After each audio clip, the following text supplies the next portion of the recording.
கிறிஸ்துவின் கனிவு. கிறிஸ்துவுக்குள் பிரியமான என் சகோதர சகோதரிகளே, பிரான்ஸ் நாட்டுக்கு புனித பிரான்சிஸ் சலேசியாரை மிஷனரியாக அனுப்புறாங்க.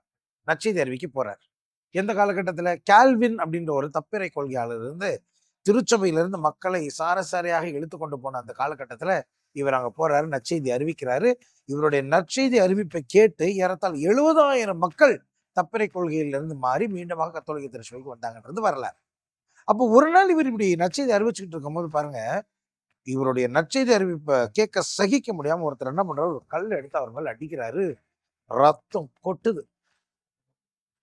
இவர் என்ன பண்ணாரு தெரியுமா? அந்த கல்லை எடுத்து கையில வச்சு, என்னுடைய நற்செய்தி பணிக்கு கிடைச்ச முதல் கனியாக நான் இந்த பாறையை ஏற்றுக்கொள்கிறேன் அப்படின்னு சொல்லி அதை ஏற்றுக்கொண்டார்.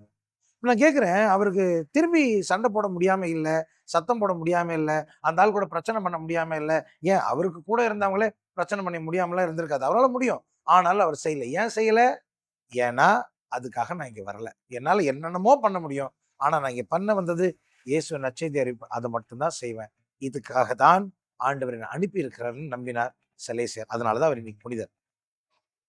நற்செய்தியில குறிப்பாக மத்தேயு எழுதின நற்செய்தி 11ஆவது அதிகாரத்தில் நான் பார்க்கிற ஆண்டவர் இயேசு சொல்வாரு, நான் கனிவும் மனத்தாழ்மையும் கொண்டவன். கனிவுனா என்ன? பிரியமான என் சகோதர சகோதரிகளே, இந்த குதிரையை யுத்தத்துக்கு தயார் பண்ணுவாங்க. குதிரையை யுத்தத்துக்கு தயார் பண்ணணும்னா அது எங்கேருந்து பிடிக்கணும்? காட்டுல இருந்து பிடிக்கணும். காட்டுல இருந்து அந்த குதிரையை யாராலையும் மேய்க்க முடியாது, ஓட்ட முடியாது, தாண்ட வேண்டியதானமா தான் இருக்கும். ஆனா அதை நம்ம பயிற்சி கொடுத்துட்டோம்னு வச்சுக்கோங்களேன், அது கனிவுடைய குதிரையா மாறிடுச்சுன்னு வச்சுக்கோங்களேன், எந்த பக்கம் திரும்பினாலும் அது திரும்பும். எப்போ குதிக்க சொன்னாலும் குதிக்கணும், அமைதியா இருக்க சொன்னா அமைதியா இருக்கும். கனி உடையதாக இருக்கிறதுன்னு என்ன அர்த்தம்? என்னுடைய ஆக்ரோஷத்தையும் என்னுடைய பலத்தையும் நான் என் எஜமானனின் கைகளில் ஒப்படைக்கிறது அப்படின்றது தான். சலேசியார்னால செய்ய முடியாம எதுவும் இல்லை. அவர் எல்லாம் செய்ய முடிஞ்சாலும் அவருடைய தாளந்துகளையும் அவருடைய ஆற்றல்களையும் இயேசுவின் கையில் ஒப்படைச்சார். இயேசு கிறிஸ்துனாலே இந்த பூமியில செய்ய முடியாத எந்த காரியமும் இல்லை. ஆனா அவர் என்ன பண்றாரு? பரிசுத்த ஆவியின் ஆற்றலுக்கும் தந்தையினுடைய திருசுத்தத்துக்கும் தன்னை கனிவுடையவராக ஒப்பு கொடுக்கிறார்.